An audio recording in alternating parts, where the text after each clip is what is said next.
Counsel for the people ready, Mr. Henderson? Ready for the people, Your Honor. Mr. Reynolds? Ready for the defense, Your Honor. You wish to make an opening statement, Mr. Henderson? Yes, Your Honor, I do.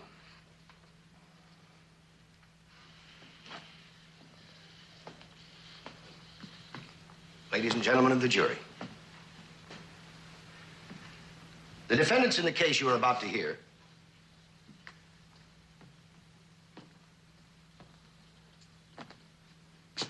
Dr. Walter Meade Taylor,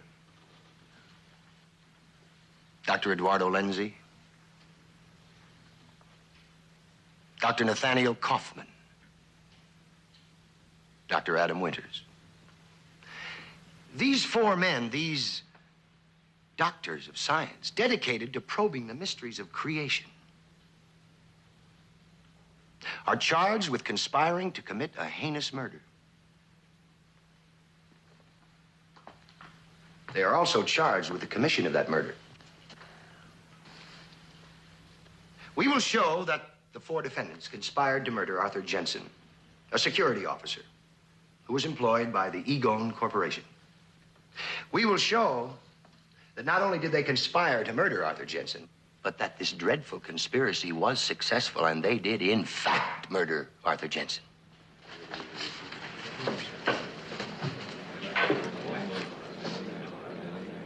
Yes, there was a conspiracy to commit murder. But what Mr. Henderson doesn't know is that the victim of that conspiracy, Mr. Arthur Jensen, was himself a member of that conspiracy, a willing member.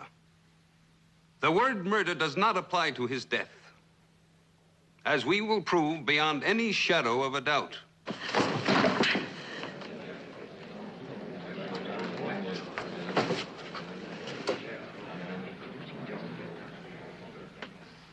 You may call your next witness, Mr. Henderson. That completes our case, Your Honor. The people rest.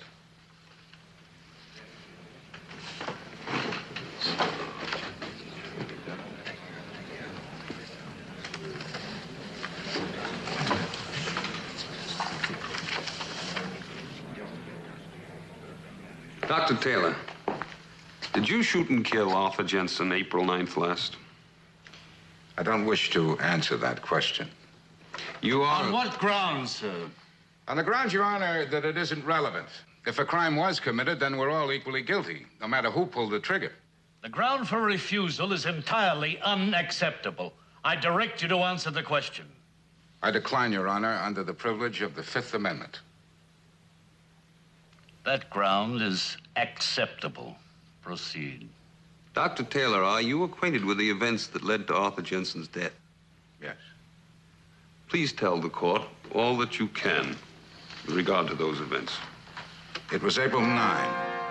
My driver picked me up at the usual time, 8 a.m., and as usual, I drove. We covered the 17 miles from my home to the installation without incident. And as usual, we arrived at approximately 8:45.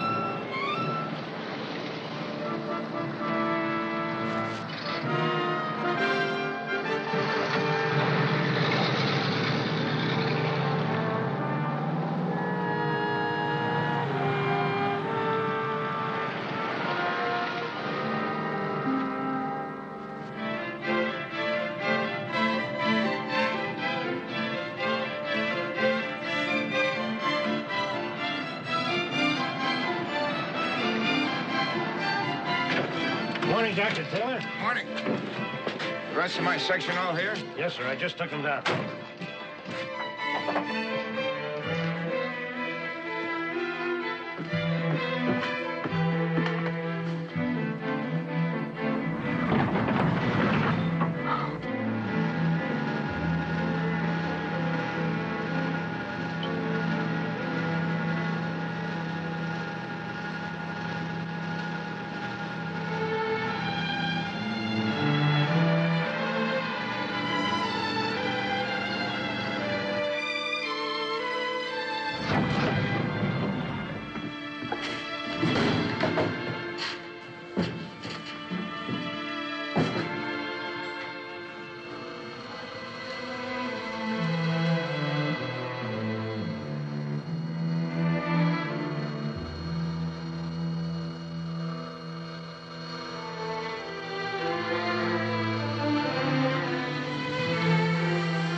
morning, Dr. Taylor. Morning.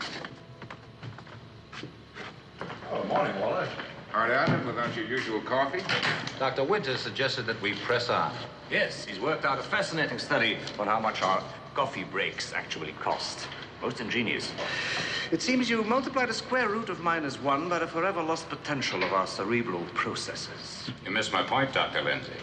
I also calculated how much every minute we spend down here costs our fellow citizens. Oh, don't tell me. I don't think I could stand it. I know the answer, and it's frightening. Well, we've got a full 24 hours work ahead of us, so I suggest we get at it.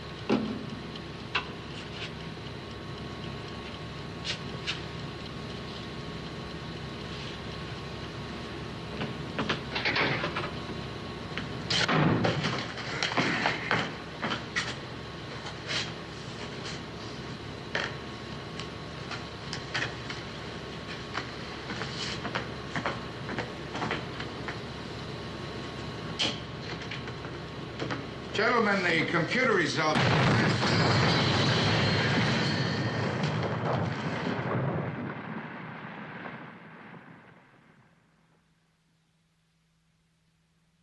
everybody all right? Lindsay? Yes, I'm okay. Kaufman? Dr. Kaufman? All right, Waller, and you? Jensen? Fine, you okay? Dr. Winters? Dr. Winters? I'll check the emergency power. Thank you. Nothing.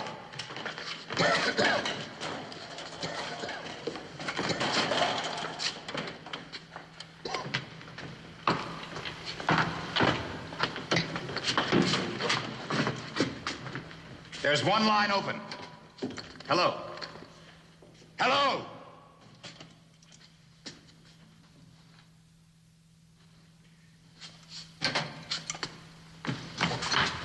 Here.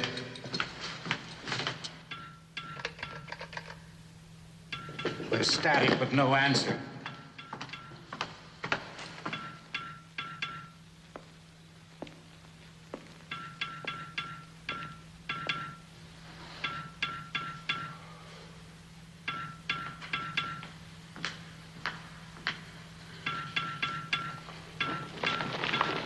Yeah, shaft's filled with rock.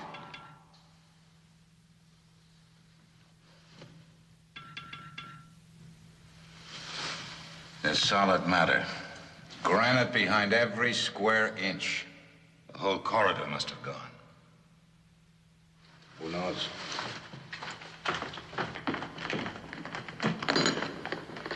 Hello? Hello? There's still a connection. I think we'd all better sit down. Try not to talk or move around too much.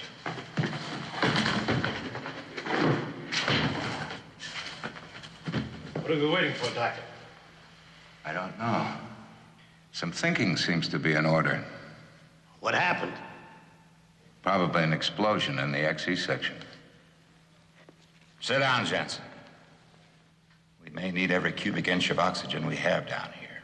So, I'm gonna use more oxygen standing up than I would sitting down? Yes. Sit down, Art.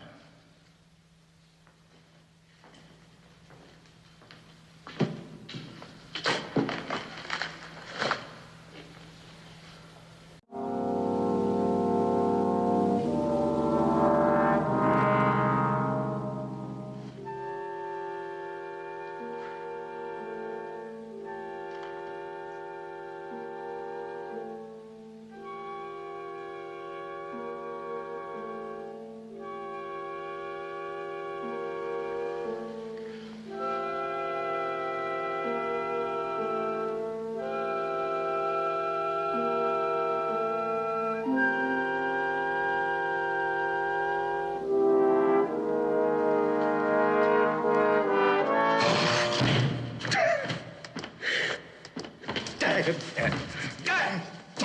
mustn't let go. We need you. We need each other.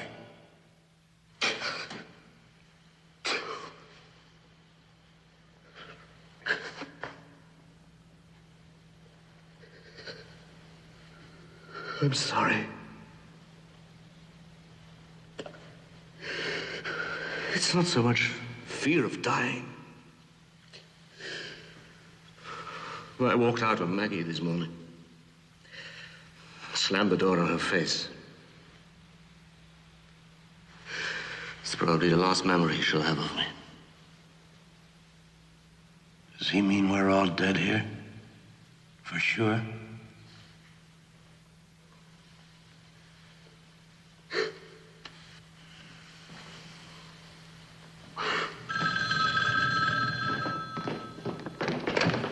Hello? This is Taylor. Yes, we're all right. Nobody's hurt. Is the elevator shaft operational? Louder, I can't hear you. What about the corridor? How long? Can anyone give us an estimate of... Hello? Hello? Hello?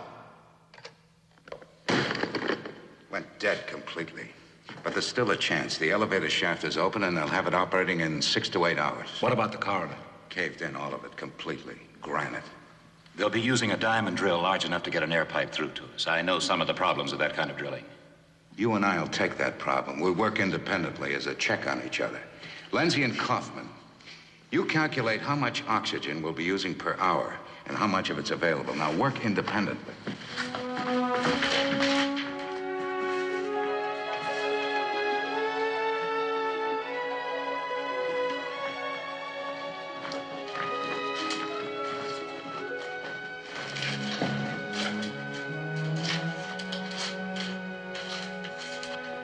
What can I do?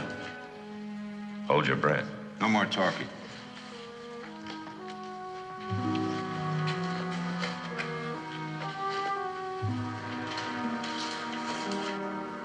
Sorry, Walter, I know the approximate width and height of the corridor, but not the important figure, the length. 340 feet. You sure?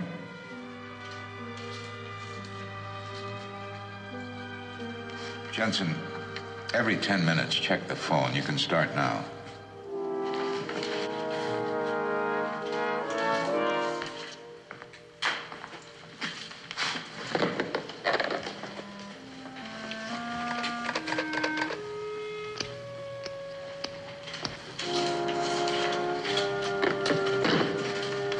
That is a doornail.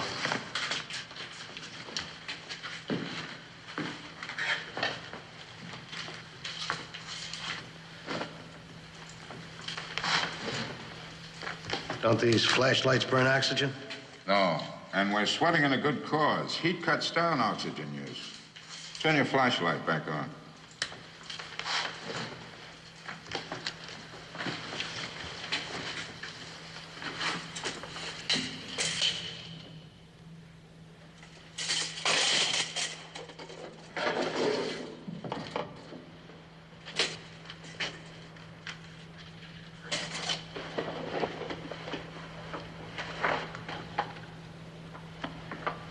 Art, open every canister, cylinder, tin, bottle, anything you find that might have air in it.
Anybody know his metabolic rate? -20. Anybody else?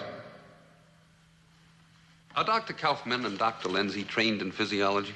Dr. Kaufman has a degree in biology, and Dr. Lindsay is a brilliant organic chemist. So they were sufficiently trained to... Objection, Your Honor. Testimony on the qualifications of the other defendants should come from them, but not Dr. Taylor. Sustained. Exception, Your Honor. Dr. Taylor's knowledge of the abilities of these men is most pertinent to Dr. Taylor's defense. Proceed. Doctor, is your background such that you felt capable of solving the problem you set yourself? Just after I received my degree. Your doctor's degree? Yes. My first employment was in research at the Nome Oil Company. Most of that research was spent in drilling techniques. How long did it take you and Dr. Winters to calculate the time necessary for them to drill through to you? I spent nearly an hour on my figures. Dr. Winters, who, by the way, has degrees in both mathematics and geology, he also has an intellect superior to mine. He completed his calculations about 20 minutes ahead of me. What's your figure, Adam? To drill through, insert a pipe, and deliver oxygen to us, I make it no less than 78 hours, no more than 85. Well, if we're wrong, it's quite a coincidence. I have 80 hours minimum, 87 hours maximum. Do we have a chance? Well, I had to make a guess on the number of centimeters of air trapped in the air conditioning system. Can we make it? No. Not according to my figures. What are they? We'll all be dead of anoxia in 64 to 70 hours. Ed? I settled on one figure, 65 hours. That's it. We haven't got a chance beyond it.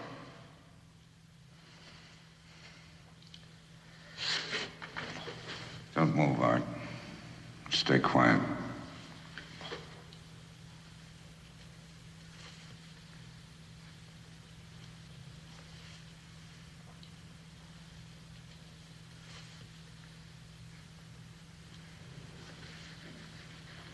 Are we all thinking the same thing? What else? God forgive us. God forgive us. For what? There are 5 of us, Mr. Jensen.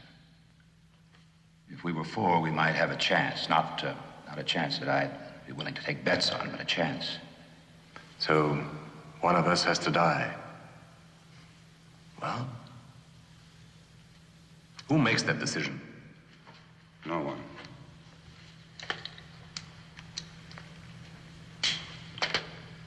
The man who draws the broken pencil dies. He takes that gun, goes to his cubicle, and with as much dispatch as decency allows, he shoots himself.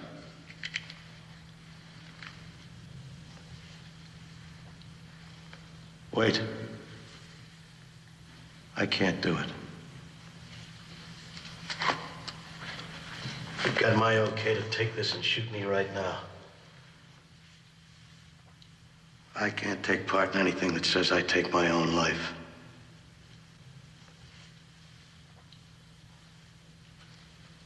Seems as if we have a conscientious objector among us.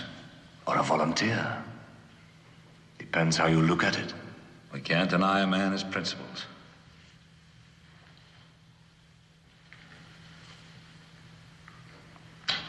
We're wasting time.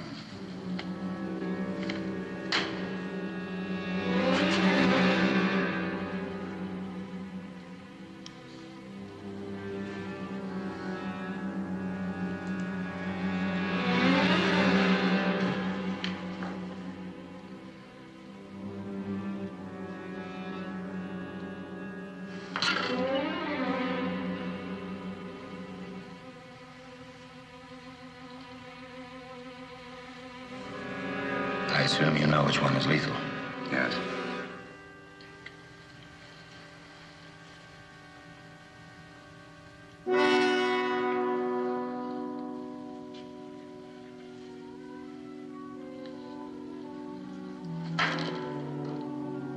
I won't do it. What? It was invalid after all. 20% of the population of our little world down here declined to share the risk. No, I'm sorry, but I won't do it. Why didn't you say so before you drew? One of us has to stop breathing within minutes. Isn't that plain to everyone? Why don't we choose rationally? Why are we throwing dice when the rational answer is obvious? After all, society has years of education invested in us, plus millions of dollars. And Mr. Jensen just now got a free ride. Well, he's been getting a free ride from society. That's enough! Art, this is your gun, so therefore I have to assume you were ready to use it. And you might have to in a few minutes.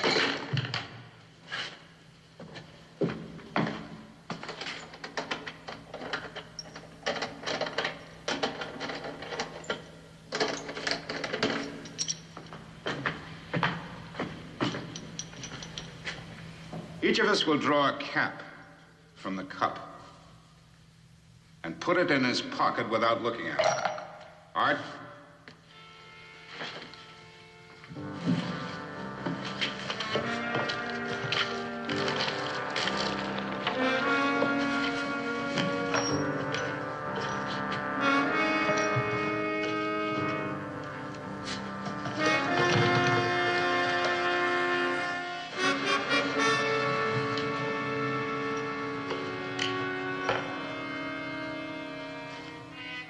We'll go to our own cubicles. Whoever has the red cap has a decision to make. He can return here, use this gun to take his own life, or to execute, with the full consent of this group, any one of us he chooses. Are we all agreed?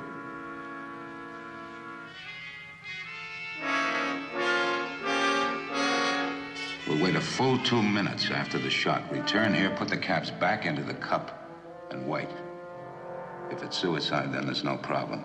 If it isn't, it's important that the identity of the man who pulled the trigger remain a secret. Now, time is the breath of life. Don't waste it. And God have mercy on our souls. Amen.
How many days were you and your colleagues in the hospital? 4 days. Dr. Kaufman, 5. And all of you were literally within minutes of death. Objection. Sustained. How many hours did you predict the drilling would take? A minimum of 80 hours. And how many hours did it take? 83 hours. Objection, Your Honor. Hearsay. Sustained. Your Honor, I can subpoena any number of witnesses who will testify that it took... Do so. From Dr. Taylor, it's hearsay. Yes, Your Honor, because he was unconscious and nearly dead. Proceed.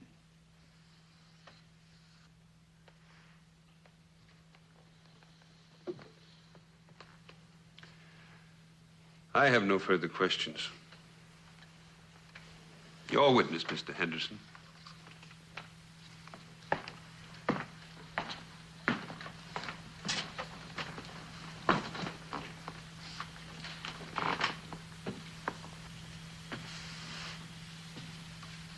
Dr. Taylor, you just testified that if a crime was committed, you are guilty. Is that right? Yes. If a crime was committed, do I take it then that you don't regard murder as a crime? Objection. Argumentative. Mr. Reynolds, this case is argumentative. You're overruled. Exception. Answer the question, Dr. Taylor. I regard murder as a crime. Jensen was not murdered. Well, you just testified that he was. There were 3 shots fired. The man was brutally murdered, was he not? He consented to have his life taken. We all did. Now, that is execution, sacrifice, call it what you will, but it was not murder. Liar! Liar! You killed him, Tony! You never would have agreed to let yourself get away from me! You murdered him! You shot him like an animal, you killers! Killers! Proceed.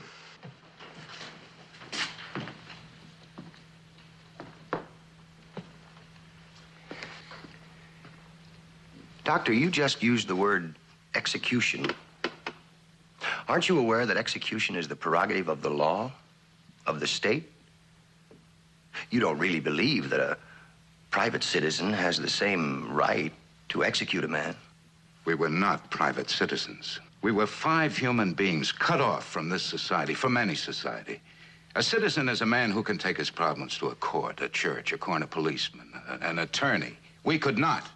We were 5 men faced with a problem which created society in the beginning. Survival, Mr. Henderson. Survival. We traded 1 life to save 4.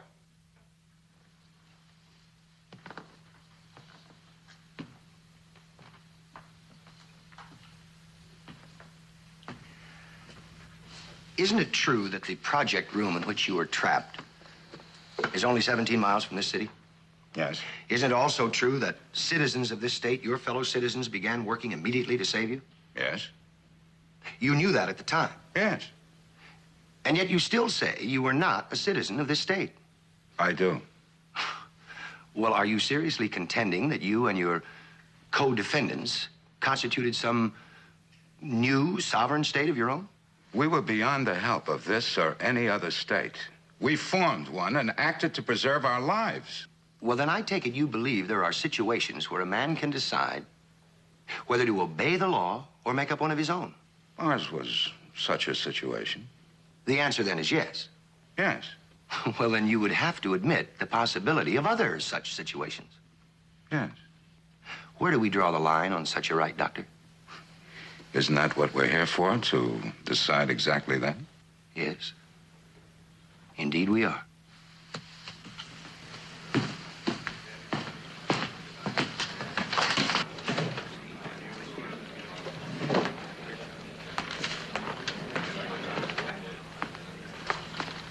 Now, you say that you traded 4 lives for 1. Do you know absolutely that all 5 of you could not have been saved? Yes. Absolutely? I was certain only 4 of us could live. And the results have proved I was... Don't go on with that, Dr. Taylor. You used the word certain. Now, I have here a copy of a science journal, Science and Philosophy, containing an article written by you, the title of which is The Statistics of Truth. Did you write it? Yes. It was written 5 years ago. Have you changed your views? No. According to your article, scientific prediction is a matter of statistics. You say here that it is not absolutely certain that a cube of ice would melt in a glass of warm water. No, but I'd stake my life happily that it will. But in your opinion, it is not absolutely certain. Not in the language of science, in everyday terms, yes. Now, in your drilling calculations, you used some guesswork, didn't you? Yes. There is no guesswork involved with a cube of ice in a glass of warm water. Very little. And yet, using guesswork, you drew a conclusion about men working hundreds of feet away that you couldn't see, and with such a certainty that you staked Arthur Jensen's life on it. Now, isn't that true? Objection. Mr. Henderson is not interrogating, he's making statements. Frame the last question more precisely, Mr. Henderson. Yes, Your Honor. Was your prediction on drilling time an absolute certainty or a statistical probability? Every prediction in the world is merely a probability. Was it impossible for you to be wrong, Doctor? It was highly improbable.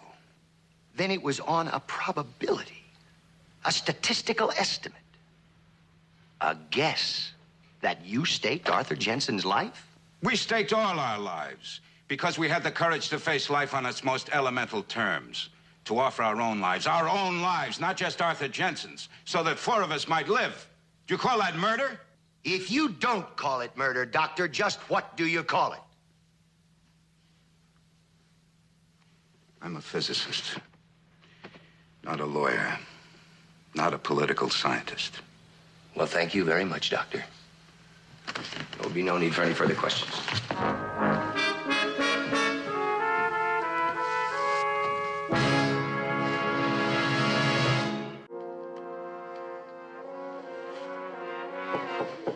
Come in. Tom, I'd like to talk to you These about... chambers are part of my courtroom, Counselor. Sorry, Your Honor. In that case, I'll come right to the point. I think you're prejudiced in this action. You've kept it out of the written record, but not out of the clear view of the jury. You have your recourse. That's it, I don't. I can't prove in an appeal that your tone of voice has influenced the jury, but that's what's happening. As things stand now, they'll bring in a verdict of murder in the first degree. You'd want that? What do you think they should have done? Sat there and drowned in their own polluted air? I think they should have obeyed the law of the land. If that constitutes prejudice, make the most of it. You should disqualify yourself. Because I believe in the sanctity of law? Because you're grossly prejudiced in this case. All judges, thank God, are prejudiced in favor of respect for law. They devote their lives to it, as I have. You've prejudged this case. You flatly admitted it. I think you'd better leave. Now.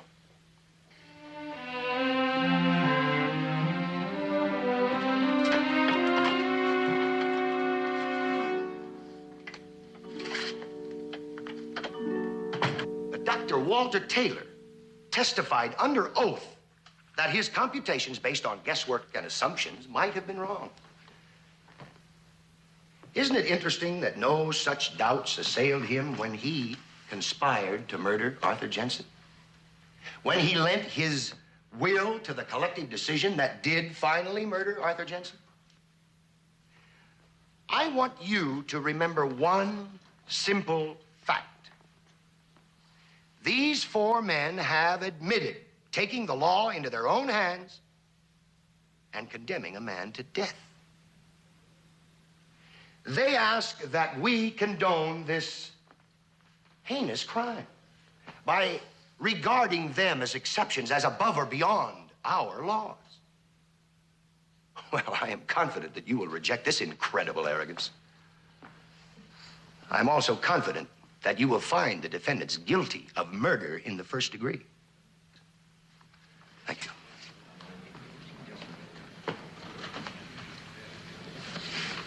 Mr. Reynolds, are you ready with your closing statement?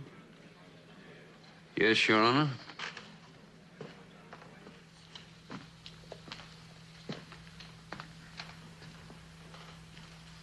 Ladies and gentlemen of the jury,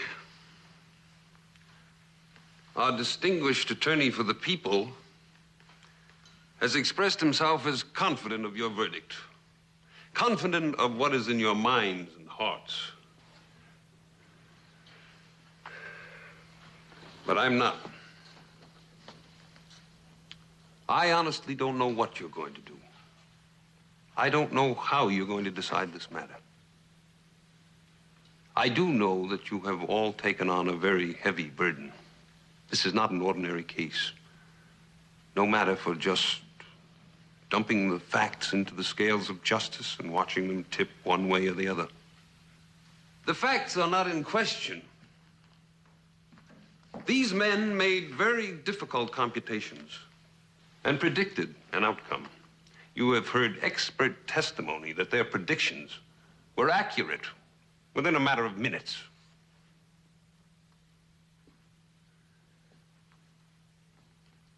This is one of those moral predicaments which try our tested concepts of law, try our tested codes of behavior, try them to the breaking point. I want you to do one thing. Just try to imagine yourselves in their predicament at the time of their moral crisis. Just try to imagine your human weakness, your human fears, your human helplessness.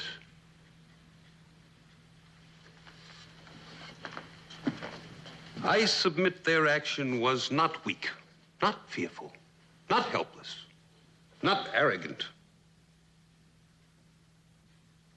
5 men acted in willing concert in order that 4 might live. Each man placed his own life in forfeit. That wasn't weakness or fear. It was a cry, an affirmation of life, a cry against the awesome power of death. And if we're fortunate, if we're blessed, that cry will sound on earth as long as men live. It is the cry that leads men to make and revere law.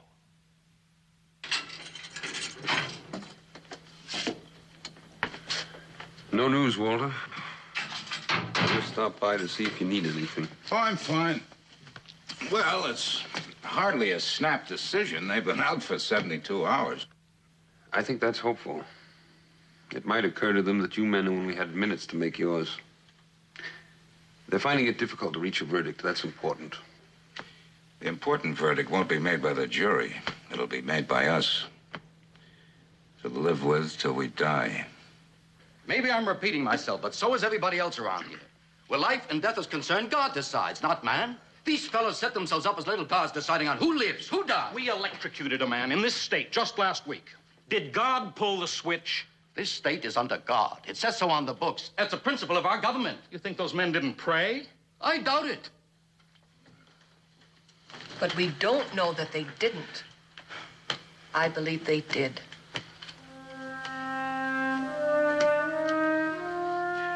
Are we ready for another ballot?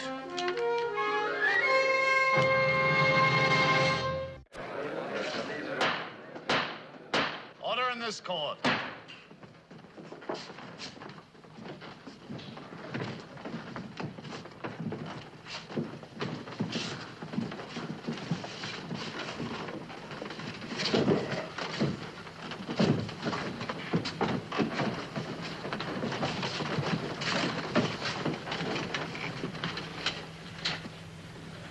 The jury reached a verdict?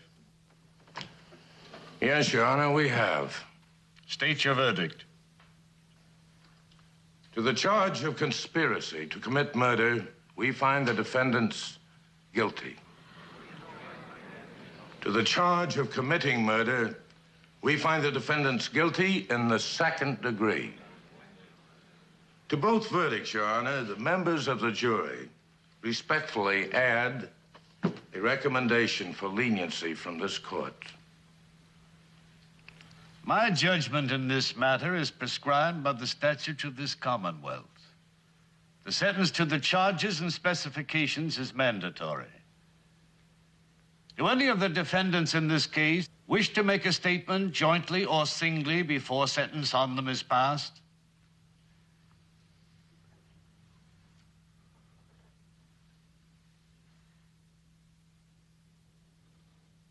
Will the defendants please rise?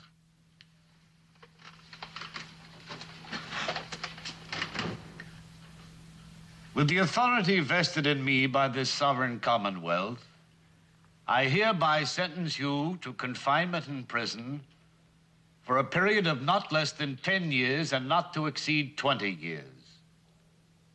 The prisoners will be confined in the county jail until such time as... Your Honor, I must make a statement to this court. May the court remind the prisoner that the time for statements is over. If your counsel appeals the decision of this court, then the prisoner may... There will be no appeal.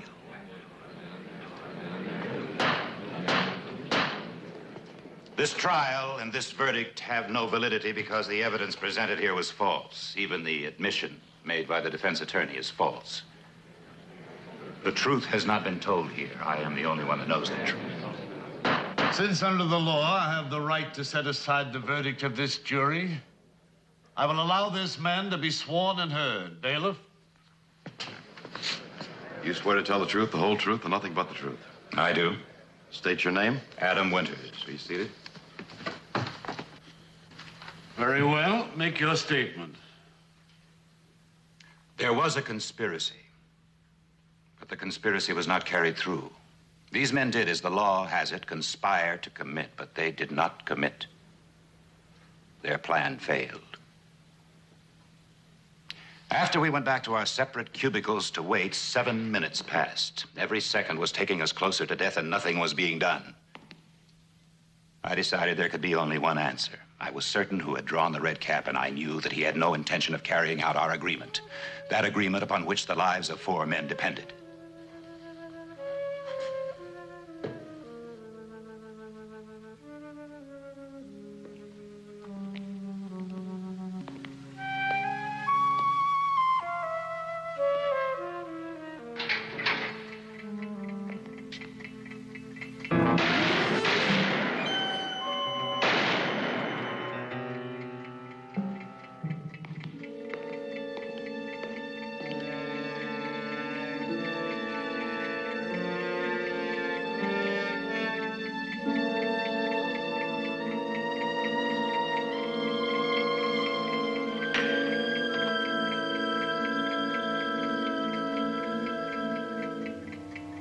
You say I have broken the law of this sovereign state. Well, I make no apology for that.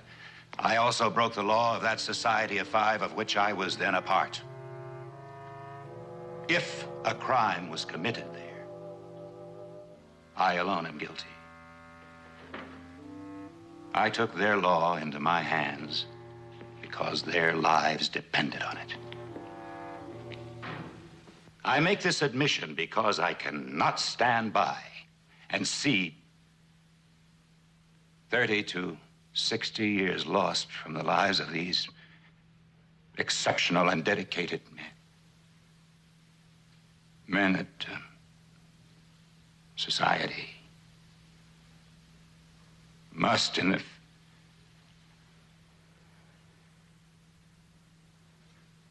You any more to add, Dr. Winters? No. You may step down. Your Honor, I move that the jury's verdict be set aside. Motion accepted. Bailiff, will you have Dr. Winters taken to his cell? The 3 remaining defendants will be released on bail pending arraignment on a reduced charge. The jury is discharged with my compliments. This court is adjourned.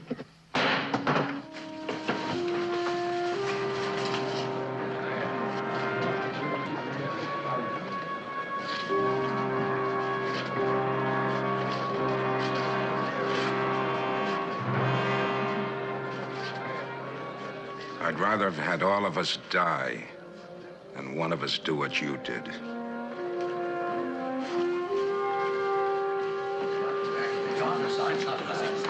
What's the matter?